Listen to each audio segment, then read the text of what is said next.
Infeksi saluran pernafasan menjadi ancaman serius bagi warga Palestina di Gaza di tengah musim dingin dan keterbatasan fasilitas kesehatan yang semakin parah akibat genosida Zionis Israel. Emergency Medical Team Mercy Indonesia memberikan pelayanan semaksimal mungkin demi menyelamatkan sebanyak mungkin pasien.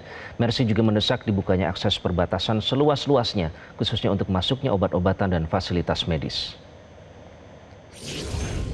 Assalamualaikum warahmatullahi wabarakatuh. Selamat siang waktu Gaza. Saat ini saya Ninyoman Indira sebagai Ketua Tim IMT 12.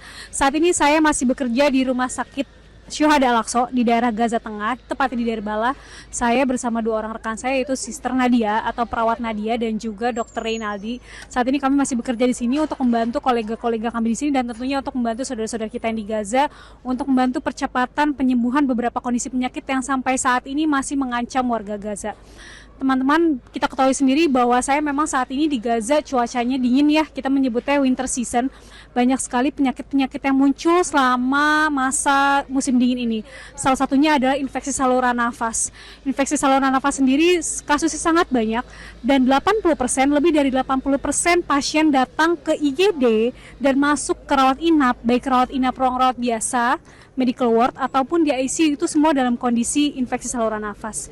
Di ICU sendiri saya pernah menangani kurang lebih 9 orang pasien sejak awal Januari sampai sekarang. 5 diantaranya meninggal dunia, 4 diantaranya masih selamat. Alhamdulillah masih selamat dan masih mendapatkan perawatan intensif. Di ruang rawat medikal sendiri 80% kasus merupakan kasus-kasus dengan pneumonia atau infeksi saluran nafas bawah. Dan kondisi seperti ini tentunya sangat mengancam saudara-saudara kita yang ada di sini, baik dari segi kesehatan mereka. Kita ketahui sendiri banyak masyarakat Gaza yang masih dalam kondisi malnutrisi, dan yang kedua adalah kondisi di mana mereka tidak dapat tinggal di tempat yang layak. Mereka masih tinggal di tenda-tenda dalam kondisi yang cuaca yang sangat dingin, ya kadang bahkan bisa di bawah 10 derajat. Kondisi ini juga diperberat dengan kondisi fasilitas kesehatan di Gaza yang belum sepenuhnya pulih.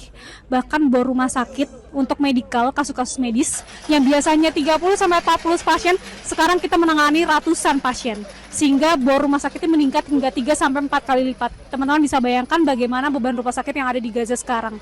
Yang kedua, tantangan yang lain adalah ketidakadaannya obat-obatan maupun fasilitas medis yang lain.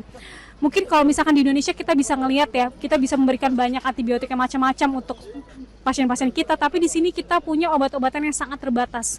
Bahkan untuk pemeriksaan laboratorium seperti pemeriksaan sel darah putih saja itu sangat terbatas dan kadang habis. Kita tidak bisa melakukannya secara rutin.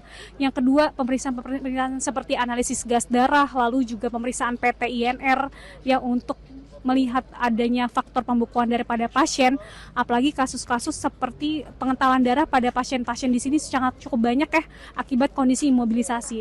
Nah, ini cukup mengancam keberlangsungan ya pelayanan kesehatan di dalam Gaza ini sendiri. Kalau bisa kita bilang ini kolaps ya gitu. Jadi memang kondisi yang ada di Gaza sekarang ini tidak hanya mungkin serangan-serangan yang masih ada ya, walaupun 1-2 masih ada sering terjadi ya dari penjajah, tapi juga kondisi kesehatan dan keterbatasan fasilitas, baik fasilitas rumah sakit maupun obat-obatan maupun pemeriksaan penunjang saat ini sangat amat dibutuhkan dan sangat urgent untuk diberikan kepada saudara-saudara kita yang ada di sini.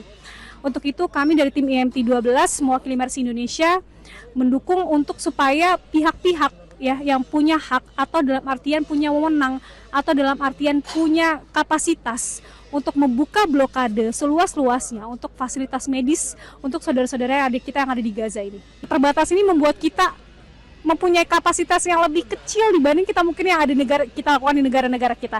Ya, baik dari segi obat-obatan, pemenuhan obat-obatan, lalu fasilitas atau pemeriksaan laboratorium seperti pemeriksaan penunjang white blood cell, CBC, complete blood count aja di sini terbatas banget.